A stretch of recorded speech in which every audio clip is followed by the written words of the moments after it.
L'histoire regorge d'exemples d'hommes qui ont dominé des territoires entiers, mais qui se sont prosternés devant une seule femme. Salvador Dali, ce maître du surréalisme, apposait la signature de son épouse, Gala Dali, sur ses toiles les plus remarquables. Il affirmait qu'elle constituait l'unique rempart contre sa dérive vers la folie. Dante Alighieri a traversé les abîmes infernaux dans sa Divine Comédie, uniquement soutenu par le souvenir de Béatrice, une femme avec qui il avait à peine échangé quelques mots dans la réalité. Pourquoi donc ? Était-ce parce que ces femmes possédaient une beauté exceptionnelle ? Non. Était-ce en raison de leur docilité ? Absolument pas. Gala était reconnue pour son caractère exigeant, complexe et indomptable. Alors quelle était la raison ? Il ne s'agissait ni de désir charnel, ni de simple réconfort. C'était une forme de dépassement spirituel. Ces femmes n'étaient pas de simples compagnes amoureuses, elles incarnaient des muses. Voici une vérité implacable concernant la psychologie masculine que la plupart des conseils relationnels modernes négligent complètement. Un homme peut ressentir une attirance physique envers vous, tout en demeurant totalement étranger à votre essence profonde. Il peut partager l'intimité d'une séductrice pendant des années, sans jamais la présenter à ses proches. Il peut être uni à une figure maternelle durant des décennies, tout en éprouvant une solitude totale dans cette union. Mais lorsqu'il rencontre une muse, tout s'arrête. Vous devez saisir cette loi fondamentale. Au final, un homme de grande valeur ne vous désire pas réellement. Il aspire à la version de lui-même qui n'émerge qu'en votre compagnie. Auprès de la séductrice, il ressent sa nature de chasseur. Auprès de la figure maternelle, il redevient un enfant. Mais auprès de la muse, il se sent souverain. Il se connecte à son potentiel le plus élevé. Il touche au divin. Et parce que vous représentez le passage vers cette sensation, vous devenez l'élément le plus précieux de son existence. Pour comprendre la place que vous occupez dans son esprit, il faut examiner les 3 archétypes dans lesquels chaque femme se trouve classée. D'abord, la mère. Cet archétype procure la sécurité. Vous préparez ses repas, vous rangez derrière lui, vous écoutez ses plaintes, et vous offrez un amour sans condition. L'ombre de cet archétype, c'est l'ennui. Il vous aime, certes, mais il ne vous désire pas ardemment. Il se sent protégé, mais un homme ne peut s'épanouir dans un environnement trop confortable. Tôt ou tard, il en viendra à rejeter cette sécurité et cherchera le danger ailleurs. Ensuite vient la sirène. Cet archétype procure le plaisir. Vous jouez avec lui. Vous utilisez votre corps comme une arme. Vous provoquez sa jalousie. Vous créez du tumulte pour qu'il se sente vivant. L'ombre de cet archétype, c'est la méfiance. Il vous convoite, certes, mais il ne construira jamais rien de durable avec vous. Il sait qu'une femme qui use de manipulation pour le conquérir peut aisément être manipulée par d'autres. Il partagera l'intimité de la sirène, mais ne lui confiera jamais son âme. Et puis il existe une 3e possibilité, la plus exceptionnelle de toutes, la muse. Cet archétype ne procure ni sécurité, ni plaisir superficiel. Elle offre du sens. La muse n'est ni sa mère, ni son jouet. Elle est son reflet. Elle lui renvoie la force, le génie et la puissance qu'il a peur de reconnaître en lui-même. Elle est l'anima, incarnée dans la chair et le sang. Dans cette vidéo, nous allons abandonner les tactiques de manipulation. Nous plongeons profondément dans la psychologie de Carl Jung pour comprendre comment incarner cet archétype. Comment devenir la femme qui ne capture pas simplement son attention, mais qui capture son esprit. Écrivez « esprit » dans les commentaires si vous êtes prête à capturer son âme. Pour devenir une muse, vous devez d'abord comprendre les mécanismes de la projection. Voyez-vous, un homme n'entre pas dans une pièce et ne vous perçoit pas tel que vous êtes réellement. Il vous voit à travers un filtre. Il vous observe à travers une lentille construite par son propre passé, ses propres blessures et surtout par son propre inconscient. Carl Jung a découvert que chaque homme porte une âme féminine au sein de son inconscient. L'anima représente l'ensemble de son potentiel émotionnel, spirituel et créatif. C'est la femme intérieure. Mais voici le problème. La plupart des hommes sont complètement déconnectés de cette partie intérieure d'eux-mêmes. La société leur enseigne à la réprimer, à éliminer toute douceur, à ignorer l'intuition. Ainsi, cette femme intérieure devient un fantôme. Elle erre dans sa psyché à la recherche d'un corps à habiter. Lorsqu'un homme tombe profondément, irrationnellement amoureux, c'est généralement parce qu'il a trouvé une femme qui sert de support parfait à cette projection. Il prend sa propre âme intérieure et la superpose sur vous. Il ne vous regarde pas simplement, il contemple la moitié manquante de lui-même reflétée en vous. La sirène connaît ce mécanisme et elle le manipule. Elle imite son fantasme pour le piéger. Mais la muse fait quelque chose de différent. Elle n'imite pas un fantasme, elle tend un miroir à sa vérité. Cela nous amène à l'un des concepts les plus profonds et mal compris en psychologie, l'ombre dorée. Quand nous entendons parler de travail sur l'ombre, nous pensons habituellement aux ténèbres. Nous pensons à la colère refoulée, à la violence, aux obsessions étranges et aux traumatismes. Nous pensons aux monstres dans la cave. Mais l'ombre n'est pas uniquement le mal. L'ombre est simplement tout ce qu'une personne a renié. Et pour beaucoup d'hommes, ce qu'ils ont renié n'est pas leur noirceur, mais leur lumière. Pensez à l'homme d'affaires qui a enterré l'artiste en lui pour satisfaire son père. Pensez au soldat stoïque qui a enterré sa capacité à aimer profondément et poétiquement parce que cela le faisait se sentir faible. Où vont ces traits magnifiques ? Ils ne disparaissent pas. Ils rejoignent l'ombre. Ils deviennent l'ombre dorée. C'est la grandeur non vécue de l'homme. C'est son potentiel de génie, de divinité, de pouvoir absolu. Mais il en est terrifié. Il s'en sent indigne. C'est là que vous, la muse, entrez en scène. Un homme développe un lien spirituel avec vous lorsque vous devenez le réceptacle de son ombre dorée. Quand il vous regarde, il ne voit pas simplement un joli visage. Il ressent une vibration qui résonne avec cette grandeur enfouie. Vous représentez la créativité qu'il a niée. Vous représentez la profondeur spirituelle qu'il a peur de toucher. Vous devenez la manifestation extérieure de son moi supérieur. Il se sent spirituellement connecté parce que vous détenez les clés de son propre royaume. Lorsqu'il est près de vous, cette ombre dorée s'active. Il se sent plus intelligent. Il se sent plus capable. Il se sent comme le roi qu'il était destiné à être. Il n'est pas dépendant de vous de manière toxique. Il est dépendant du sentiment de plénitude que vous seul semblez déverrouiller. La sirène déclenche sa concupiscence. La mer apaise sa douleur. Mais la muse lui rappelle sa destinée.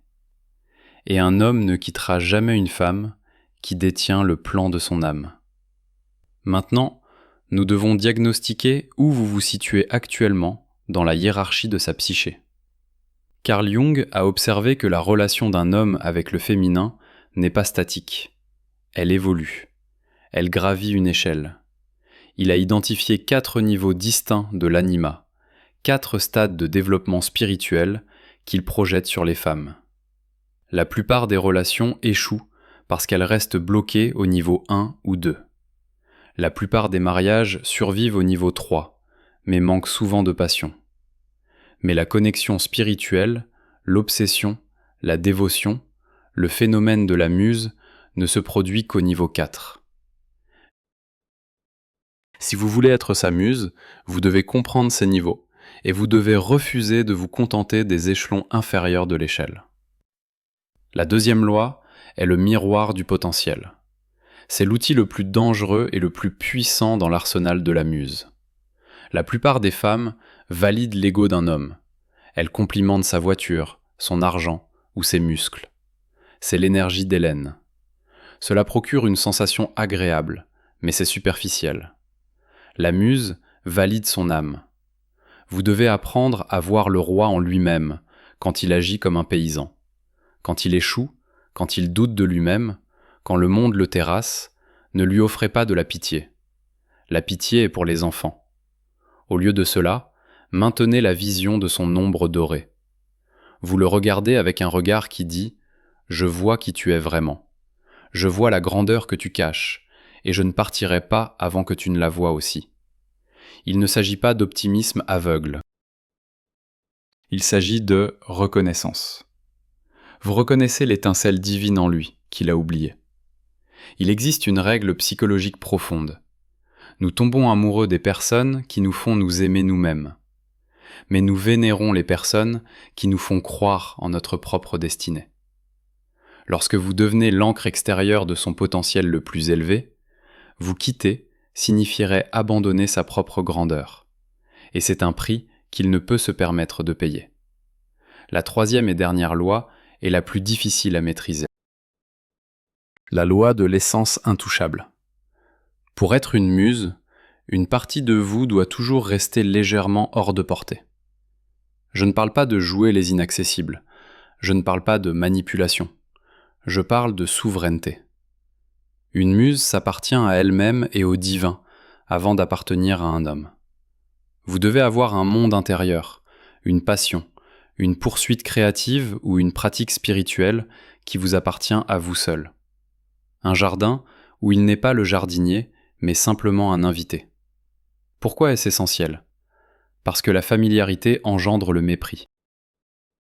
Si un homme sent qu'il vous possède complètement, s'il connaît chaque pensée dans votre tête et possède chaque minute de votre temps, la projection s'effondre. Vous devenez banal. Vous devenez maman. Pour maintenir la projection de la déesse vivante, il doit y avoir un mystère. Il doit sentir que peu importe à quel point il se rapproche de vous, il reste une profondeur qu'il n'a pas touchée. Il reste une partie de votre âme qui ne répond qu'à Dieu. Cette essence intouchable est ce qui maintient la poursuite vivante pendant des décennies. Il continue à vous poursuivre non pas parce que vous fuyez, mais parce que vous êtes vaste. Vous êtes un océan, pas un étang. Il se sent spirituellement connecté à vous parce qu'il perçoit que vous êtes connecté à quelque chose de plus grand que lui. Et dans cet espace de révérence naît la dévotion.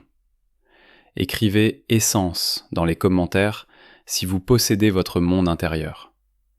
Avant de vous engager pleinement dans le rôle de la muse, je dois vous adresser un avertissement. Lourde est la tête qui porte la couronne. Il existe un côté sombre à devenir l'idéal spirituel d'un homme. Lorsqu'un homme projette son anima, sa déesse intérieure sur vous, il vous place sur un piédestal. Et bien que la vue depuis le piédestal soit magnifique, cela peut aussi devenir une prison. Le danger est le suivant. S'il tombe amoureux de la projection, il peut cesser de voir la personne. Il peut commencer à vous considérer comme une statue de perfection. Et les statues n'ont pas le droit de saigner. Elles n'ont pas le droit de pleurer. Elles n'ont pas le droit de commettre des erreurs. Dès l'instant où vous montrez une faille humaine, son illusion se brise et son adoration peut se transformer en diabolisation. Alors, comment gérer cela ? Vous devez maîtriser l'art de la vulnérabilité contrôlée. Vous devez lui rappeler doucement mais fermement que bien que vous déteniez les clés de son âme, vous restez faite de chair et de sang. Ne cachez pas votre douleur pour maintenir son fantasme en vie. Une véritable muse ne reflète pas seulement sa lumière. Elle lui montre aussi qu'il est possible d'être humaine et divine en même temps. Vous devez descendre du piédestal occasionnellement pour marcher à ses côtés sur la terre. Cela nous amène à la distinction la plus importante que vous ferez jamais dans votre vie amoureuse. La différence entre un partenaire karmique et un partenaire dharmique. Lorsque vous incarnez l'énergie de la muse, votre vibration s'élève. Vous devenez un phare de lumière. Mais rappelez-vous, la lumière attire deux choses. Elle attire l'homme sage qui cherche la guidance, et elle attire le papillon qui cherche à se consumer. Beaucoup d'entre vous sont coincés dans des relations karmiques. Ce sont les connexions qui semblent explosives, intenses et chaotiques. Vous pensez que c'est de la passion. Vous pensez que c'est l'énergie de l'âme sœur, à cause de l'intensité. Mais ne vous y trompez pas. Un partenaire karmique se connecte à votre corps de souffrance. Il déclenche vos blessures. Il vous maintient dans un cycle de haut et de bas. Il aime la sirène en vous ou il a besoin de la mer en vous. Il n'est pas prêt pour la muse. Si vous essayez d'être une muse pour un partenaire karmique, il vous en voudra. Votre silence l'agacera. Vos standards l'offenseront. Votre lumière l'aveuglera. Elle ne l'inspirera pas. Vous recherchez un partenaire dharmique. Le dharma est un concept sanskrit signifiant devoir ou but cosmique. Une âme sœur dharmique ne se connecte pas à votre douleur. Elle se connecte à votre but. Lorsque vous êtes avec lui, votre système nerveux se détend. Le chaos disparaît. Cela peut sembler ennuyeux au début pour une femme accoutumée au traumatisme. Mais cette paix est le sol sur lequel les empires se construisent. La muse est un filtre. Lorsque vous commencerez à appliquer les lois dont nous avons discuté, le silence actif, le miroir du potentiel, l'essence intouchable, vous remarquerez quelque chose qui se produit. Les garçons partiront. Les narcissiques s'ennuieront. Les hommes chaotiques s'effaceront. Ne paniquez pas.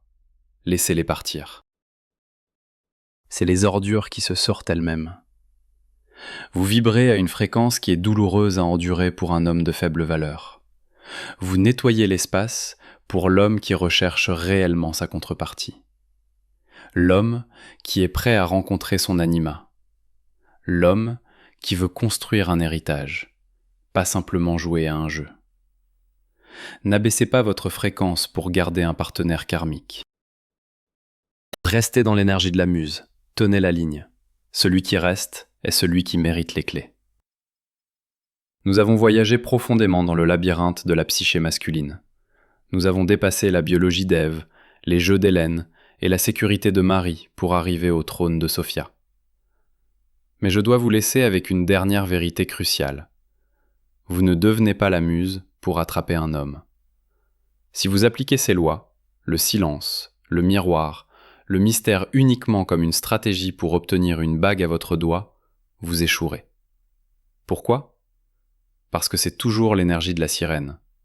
C'est toujours de la manipulation née du manque, et l'âme ne peut être trompée par une tactique. Vous devenez la muse parce que c'est la seule façon d'honorer la déesse en vous-même. Vous devenez la muse parce que vous refusez de vivre une vie superficielle. Vous refusez d'être une femme définie par son corps ou son utilité. Vous choisissez d'être une femme définie par son esprit. Lorsque vous effectuez ce changement, l'homme devient secondaire. Il n'est plus l'objectif. Il est simplement le témoin. Il est le témoin de votre magnificence. Et paradoxalement, au moment où vous cessez d'avoir besoin de lui pour vous compléter, c'est le moment où il réalise qu'il ne peut survivre sans vous. Lorsqu'un homme trouve sa muse, la relation cesse d'être une romance et commence à être un empire. C'est l'union dont Jung parlait, l'intégration des principes masculins et féminins. Il construit le royaume dans le monde extérieur. Vous construisez le temple dans le monde intérieur. Il conquiert le matériel. Vous maîtrisez le spirituel. Ensemble, vous devenez une force de la nature. Vous devenez le couple que les autres regardent et disent « Il y a quelque chose de différent chez eux ». Cette différence, c'est la profondeur. Il combattra des batailles pour vous dont il fuirait pour n'importe qui d'autre. Non pas parce que vous le lui avez demandé, mais parce que protéger la muse est le plus grand honneur qu'un roi puisse avoir. Il vous protège pour que vous puissiez continuer à briller, et vous brillez pour qu'il puisse trouver son chemin dans l'obscurité. Alors mon défi pour vous est celui-ci. Arrêtez d'essayer d'être attirante. Arrêtez d'essayer d'être gentille. Arrêtez d'essayer d'être choisie. Commencez à être réel. Commencez à cultiver une âme si profonde, si vaste et si riche que lorsqu'un homme regarde dans vos yeux, il voit son propre salut.